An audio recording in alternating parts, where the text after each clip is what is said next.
যারা আপন বোনের সম্পদ দেন নাই আপনার জন্য জাহান্নাম। যারা আপন ফুফুর সম্পদ দেন নাই আপনার জন্য জাহান্নাম। যারা আপন ভাইয়ের সম্পদ দেয় নাই তাদের জন্য জাহান্নাম। যারা আপন স্ত্রীর মোহর আদায় করেন নাই তাদের জন্য জাহান্নাম অপেক্ষা করছে। বান্দার হক এগুলো।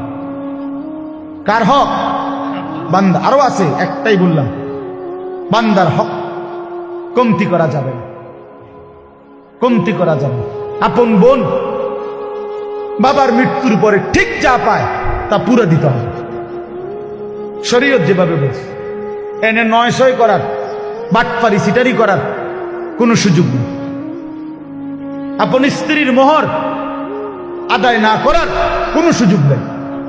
আপন ভাইয়ের, বোনের, ফুফুর ইত্যাদি সম্পদ ৯০০ করার কোনো অধিকার নেই। ওই লোক জালেম, ওই লোক একেবারে নিকৃষ্ট, একদম নিকৃষ্ট, একদম পচা মানুষ, একেবারে শ্রেষ্ঠ জালেম যে আপন জনের হক নষ্ট করে। আপন জনের হক নষ্ট। আপন বোন সম্পত্তি চাইছে, বাবার পৈতৃক ওয়ারিস সম্পত্তি নিবাগা, বইন বাগি না, আর আইতা না, আর আইতা না, আর খাইতা না আমগো ভাই, একবারে বুঝ করে নিগেবা নাকি? সারা জীবন বড় করলাম, ভাই হিসাবে আদর করলাম, বিয়ে শাদী দিলাম, অনার বাইছেন না। জালেম। এই ডাকাত কি কইল? বেটা তো বোনের ব্যাপার বল, ও বেটা ডাকাত, তুমি এটা কি বললা? এটা সে বুঝাইতে চাইল যে এই গ্রামের যে কোনো মানুষ আমার বাড়িতে ভাত খাইতে হইলে খাইতে পারবে এমনি, কিন্তু আপন বোন আর বাগিনা তারা যদি আমার বাড়ির দুগা ভাত খাইতে হয় জমি দিয়া খাইতে হইবে। কথা বোঝেন নাই? জমি নিতে না তোমরা, তোমরা না আইবা পরে ভাত খাইবা। কত বড় নিকৃষ্ট জালেম বেটা! তোর গ্রামের কত মানুষ তোর ঘরে খায়, কই তারা তোর জমি দিয়ে খাইছে? তো তুমি আপন বোনের বেলায় এটা কইলা কেন? আপন বোনের বেলায় এটা বললা কেন? আপন বোনের হক দিলা না কেন? কার জন্য আটকাইলা? ওই ছেলে মেয়ের জন্য? ওরা তোমারে মনে রাখবে? এই সম্পত্তি তোমার থাকবে? তো কি বাবা, কি ফায়দা হইল বলেন? বলেন, এক বিগত জায়গা ছেড়ে দিলে আপন ভাইয়ের বাড়ির রাস্তাটা হয়ে যায় না? দিত না? এই গাছ কান কাটতে লাইলে এদের রাস্তাটা আইসা পড়ে না? দিত না?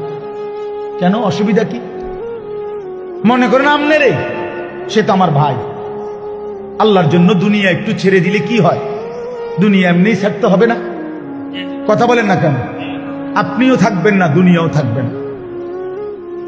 এটা সত্য কিনা বলেন? একদিন আমিও থাকবো না, একদিন এই পৃথিবীও থাকবে না। কাল্লা ইদা দুক্কাতিল আরদু দাক্কান দাক্কা। আল্লাহ বলে, সাবধান বান্দা, মনে রেখো আমি কিন্তু এই জমিন পাথরের মতো চূর্ণ বিচূর্ণ করে ফেলব, পাউডার বানায় ফেলব। তো কেন তুমি এই কামরা কামড়িটা করলা? কেন হক দিলা না? কেন আপনি ক্ষমতা দেখাইলেন? দলিলের মারফে সামনে বুঝেন, অথবা টেয়া দিয়া পয়সা দিয়া হদ্দার মাতব্বরের কইয়া বাটপারি করে আপনি নিয়ে নিলেন আর এই ২ শতক। কি বেশি কি নিলেন? ২ শতকের জন্য অনন্তকালের আখেরাত বরবাদ করে দিলেন। ৫ শতক জমির লেগা ১০ দুনিয়া বরাবর জান্নাত ত্যাগ করে দিলেন। আস্তাগফিরুল্লাহ! কি করলেন? কি করলেন? এই জন্য বাবা, কোনোভাবেই আপনজনের হক, এটা বান্দার হক,